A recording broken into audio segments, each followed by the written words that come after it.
Praise the Lord, जय मसीह की।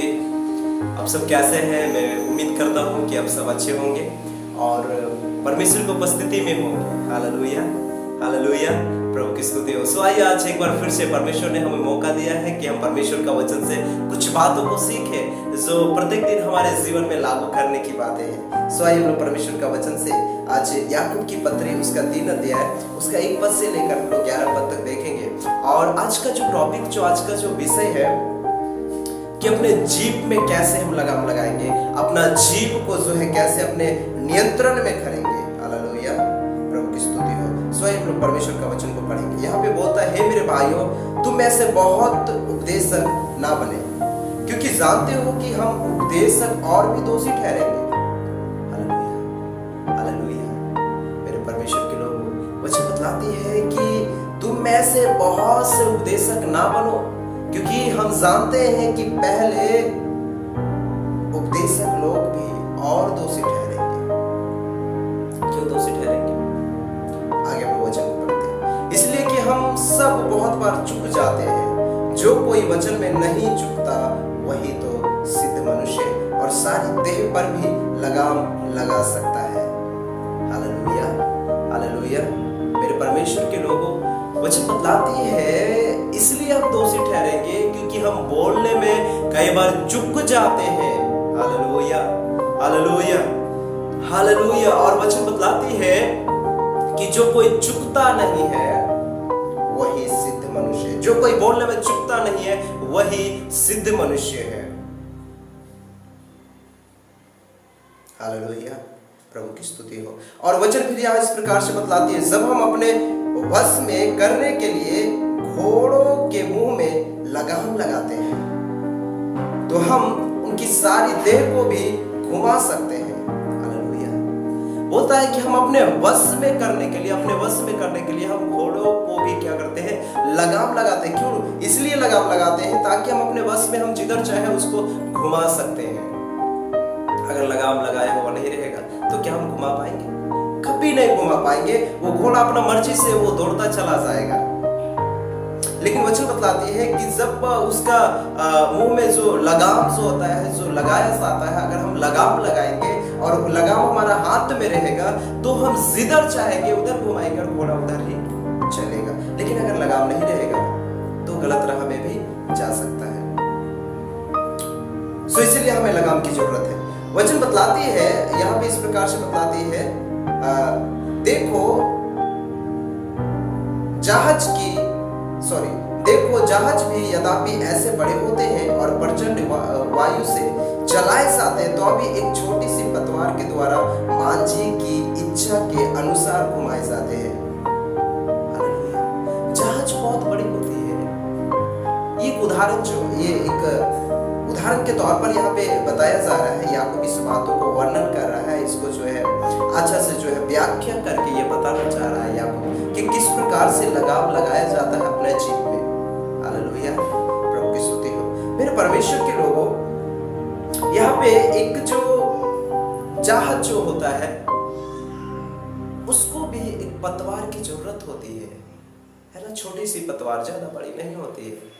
और मांझी जो होता है उसको जो है चलाता है, वो जिधर चाहता है उसको उसके अनुसार से वो ले चलता है। हालेलुया, हालेलुया, प्रभु की स्तुति हो। और फिर आगे हम लोग यहाँ वचन को जब हम लोग पढ़ते हैं तो बोलता है कि वैसे ही जीभ भी एक छोटा सा अंग है। वैसे ही जीभ भी एक छोटा सा अंग है और वह बड़ी बड़ी डींगे मारती है। देखो थोड़ी सी आग से कितने बड़े वन में आग लग जाती है। मेरे प्रियो, यहाँ पे वचन बतलाती है कि जीभ भी एक छोटी सी अंग है लेकिन बड़े बड़े डींगे मारती है। और बोलता है कि किस प्रकार से एक छोटी सी आग से, एक छोटी सी चिंगारी से पूरे जंगल में आग लग जाता है। उसी प्रकार से हमारा जीभ, ये सारी चीजों को वर्णन क्यों किया हमें बताऊंगा। और यहाँ पे इस प्रकार से बोलता है, जीभ भी एक आग है। जीभ हमारे अंगों में अधर्मों का एक लोक है और सारी देह पर कलंक लगाती है और जीवन गति में आग लगा देती है और नरक कुंड की आग से जलती रहती है। क्योंकि हर प्रकार के वन, पशु, पक्षी और रेंगने वाले जंतु और जलचर तो मनुष्य जाति के वश में हो सकते हैं और हो भी गए हैं, पर जीव को मनुष्यों में से कोई वश में नहीं कर सकता। वह एक ऐसी बाला है जो कभी रुकती ही नहीं, वह प्राणनाशक विष से भरी हुई है। इसी से हम प्रभु और पिता की स्तुति करते हैं और इसी से मनुष्यों को जो परमेश्वर के स्वरूप में उत्पन्न हुए हैं साप देते हैं। एक ही मुंह से धन्यवाद और साप दोनों निकलते हैं। हे मेरे भाइयों, ऐसा नहीं होना चाहिए। क्या सोते के एक ही मुंह से मीठा और खरा जल दोनों निकलता है? यहाँ जब याकूब के पत्र में सब आप देखेंगे तो बहुत सारे बातें वर्णन में दिया है, बहुत सारे बातें दे दे करके समझाया गया है, व्याख्या किया गया है, इसको बताया गया है। जो याकूब जो परमेश्वर का जो सेवक है, परमेश्वर का संत है, वो अच्छी रीति से इसको व्याख्या करके बताया गया है ताकि हर एक व्यक्ति इसको समझ सके। हालेलुया, हालेलुया, प्रभु की स्तुति हो। तो यहाँ पे वचन बतलाती है कि जीव एक ऐसा अंग है, जीव एक ऐसा भाग है जो हमें नरक की ओर ले भी जा सकता है और हमें बचा भी सकता है। हमें ले भी जा सकता है नाश की ओर और हमें बचा भी सकता है। वचन बतलाती है कि यहाँ पे इस प्रकार से कहती है, जब आप 6 पद में पढ़ेंगे, बोलता है कि जीव भी एक आग है, जीव भी एक आग है।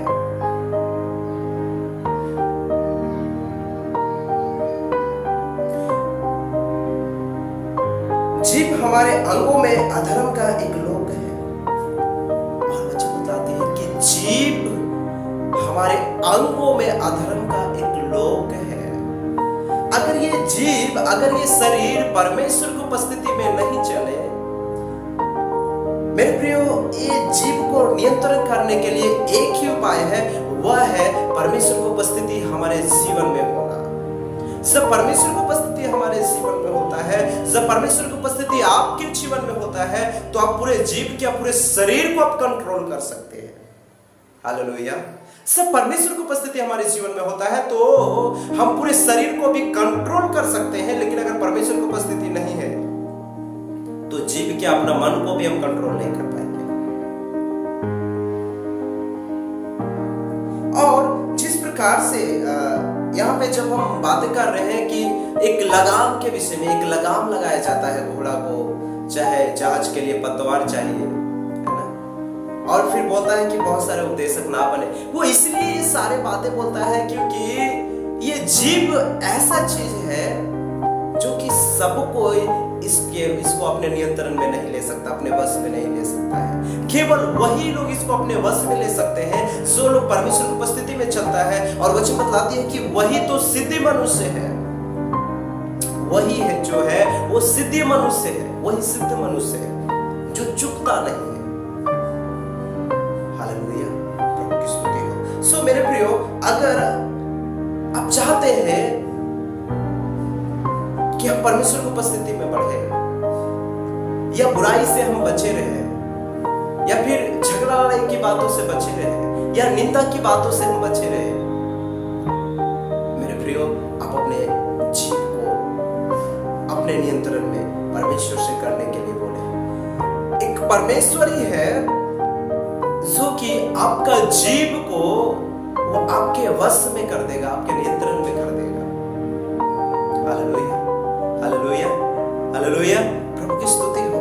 और मेरे प्रियो, इसीलिए लगातार अगर आप नियंत्रण करना चाहते हैं अपने जीव में, अगर आप पूरे शरीर में नियंत्रण करना चाहते हैं, तो एक ही उपाय है, लगातार और लगातार परमेश्वर की उपस्थिति में चलना, परमेश्वर का वचन को पढ़ना, परमेश्वर के बताए हुए रास्तों पे चलना।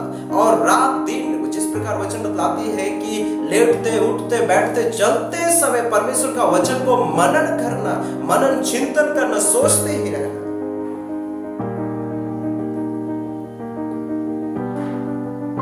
और जब हम परमेश्वर से कहेंगे कि प्रभु आप हमारे पूरे शरीर को आप नियंत्रण कीजिए, कंट्रोल कीजिए, हमारे जीव को भी नियंत्रण कीजिए, तो परमेश्वर को नियंत्रण करेगा। वो हर एक बुरी बातों से परमेश्वर आपको बचाएगा, हर एक वो जीव से गलत बातें बोलने के लिए परमेश्वर आपको बचाएगा, रोक रखेगा।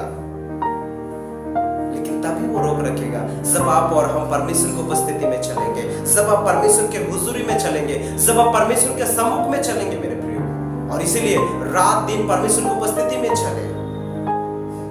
वो चाहे काम करते हो, चाहे बिजनेस करते हो, सोते समय, उठते समय, बैठते समय, लेटते समय, हर एक बातों में वो परमेश्वर की उपस्थिति को बुलाना है, परमेश्वर की उपस्थिति में चलना है, उसकी उपस्थिति को लेकर के चलना है।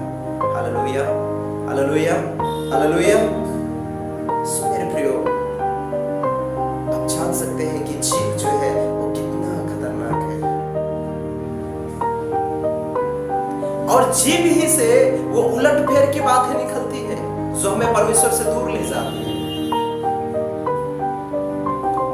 और वचन बतलाती है अगर हम निंदा और अगर हम अपने जीव में नियंत्रण नहीं करते हैं और निंदा और शिकायत की बातें हमारे जीव से निकलती हैं, लोगों को श्राप भी देते हैं और उसी जीव से हम परमेश्वर की स्तुति भी करते हैं। वचन बतलाते हैं कि जिसको परमेश्वर ने बनाया है उसको हम श्राप भी देते हैं और वही हम उसे परमेश्वर की स्तुति भी करते हैं। फिर ये वचन बतलाती है कि एक ही सोता से खरा पानी और मीठा पानी नहीं निकल सकता है, चाहे वो खरा पानी निकलेगा चाहे वो मीठा पानी निकलेगा। अगर आप चाहते हैं कि आपके होठों से, आपके जीभ से मीठी बातें निकले, अगर आप चाहते हैं कि आपके वचन को सुन करके, आपसे बात करके लोगों को चिंताएं दूर हो जाए, अगर आप चाहते हैं कि लोग आपको देख करके परमेश्वर को जाने, तो अपना जीभ में नियंत्रण करना होगा। और ये नियंत्रण तभी होगा जब परमेश्वर आपके जीवन में होगा। इसलिए पहला स्थान परमेश्वर को दे और लगातार परमेश्वर की उपस्थिति में चले और लगातार प्रभु से कहे कि परमेश्वर हमें जीवन में नियंत्रण करने के लिए मदद कीजिए। प्रभु, वो परमेश्वर आपको मदद करेंगे। मेरे प्रियो, आज कई लोग ऐसे हैं जो प्रभु में चलते हैं, मसीह कहलाते हैं, लेकिन इसी जीव से परमेश्वर की महिमा भी करते हैं और अन्य जातियों के साथ में सहभागी भी होते हैं, उसके कार्यक्रम में भी सहभागी होते हैं। मेरे प्रियो, ऐसा ना करें, परमेश्वर को ऐसी बातें पसंद नहीं है। अगर चलना है तो मसीह में चलिए, अगर इस छोटों से परमेश्वर की स्तुति करना है तो पवित्रता से करें। वचन बतलाती है जैसा मैं पवित्र हूं वैसा तुम भी पवित्र बनो। हालेलुया, परमेश्वर की स्तुति हो। सो परमेश्वर आज के वचन से आप हर एक को आशीष देने पाए और लगातार दिन प्रतिदिन प्रभु में बढ़ते रहिए। अगर आप चाहते हैं कुछ नया करना है तो परमेश्वर की उपस्थिति में बढ़िए। हालेलुया, परमेश्वर नया रास्ता दिखाएगा। और अगर अभी तक अपने जीव में आप नियंत्रण नहीं कर पा रहे हैं, अपने होठों में नियंत्रण नहीं कर पा रहे हैं, परमेश्वर से कहे प्रभु आज मैं प्रार्थना करता हूँ आप हमारे जीव में, हमारे होठों को आप ही नियंत्रण कीजिए। प्रभु, आपसे ये हो सकता है। प्यारे प्रभु जी, हम आपको धन्यवाद देते हैं राजा।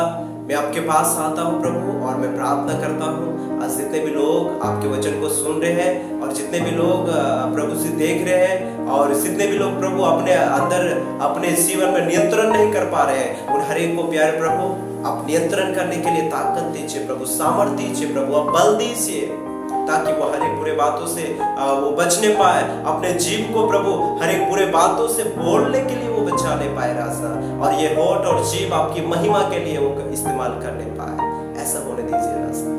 धन्यवाद देते हैं प्रभु, आपने हर एक को ऐसा ही प्रभु हर एक का जीवन में ऐसा ही आपने किया। धन्यवाद प्रभु, आप मुझसे भी और दिन प्रतिदिन अपनी उपस्थिति में लिए चलिए प्रभु। धन्यवाद देते हैं, अपने प्रार्थना को सुना। प्रार्थना मसीह